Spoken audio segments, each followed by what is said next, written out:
Welcome back to Life Sculptors Podcast, episode 3, where we help your life take shape. Again, I'm your host, Dante Poole. I'm so glad to be here with you today.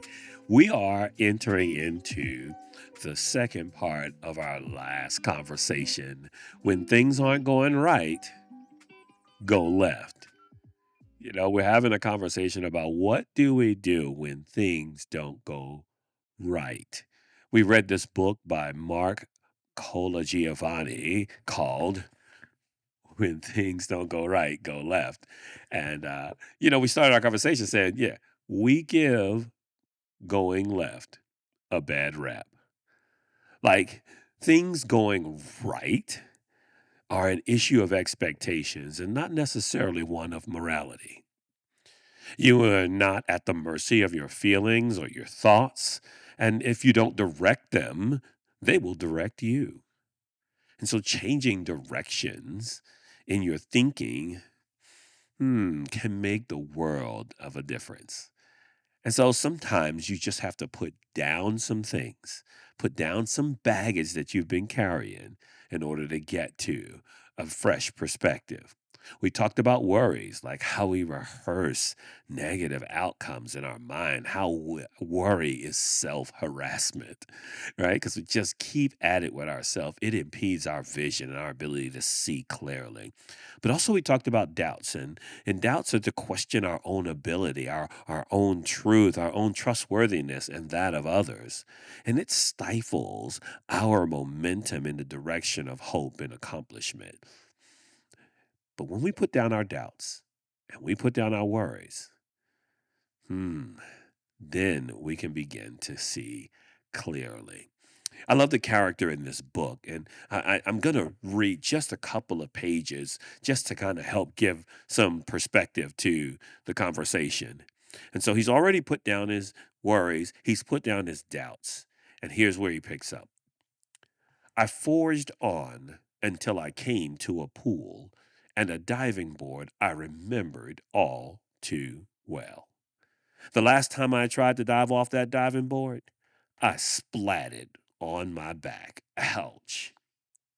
I remembered the pain and how scared I was. I started thinking, maybe I shouldn't try this again. So, you know what I did? I left behind my fears. Yup, I left them right there on the ground. And they screamed, "Don't do it." But I climbed that ladder, right? He climbed the ladder. He stood up straight, shoulders back, hands pressed above his head. "Stop," they cried. But I simply turned and gave them a wink. And I leapt, splat,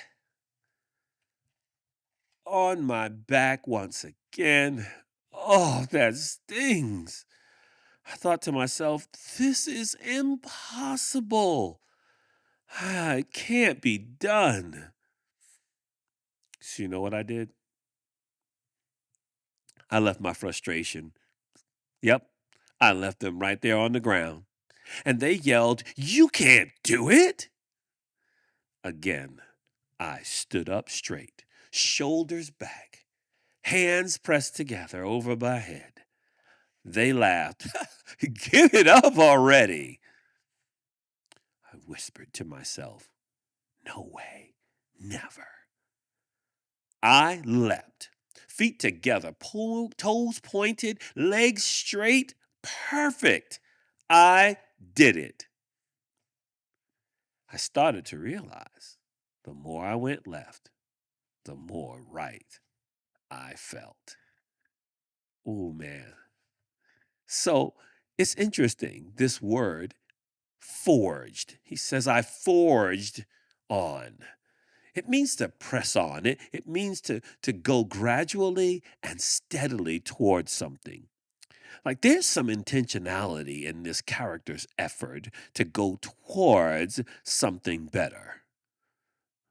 But I tell you, when you make a decision to change the direction of your life, you are guaranteed to come across something that is familiar from your past. Yep. Beneath the surface of worries and doubts are your fears. Our fears are so familiar to us. See, what's interesting about fears is fears are contained in our memories. Yes, fears are contained in our memories and they hold our possibilities hostage. Man, so fear then it's anticipatory and avoidant. It's when we are afraid of what could happen based on past experience or what will happen or is happening or what may not happen yet. Fear. It's not based in fantasy. It's not based in what ifs. Fear, it's based in a real threat, a real danger. And it triggers our body to respond in certain ways because it's getting us ready for unexpected or adverse situations. The emotion of fear is really a response to this kind of thinking. I wonder if I can cope with what's happening. Mm, man, like this emotion right here, this one speaks most loudly to our self worth. It's the one and the driving force behind most of our dysfunctions.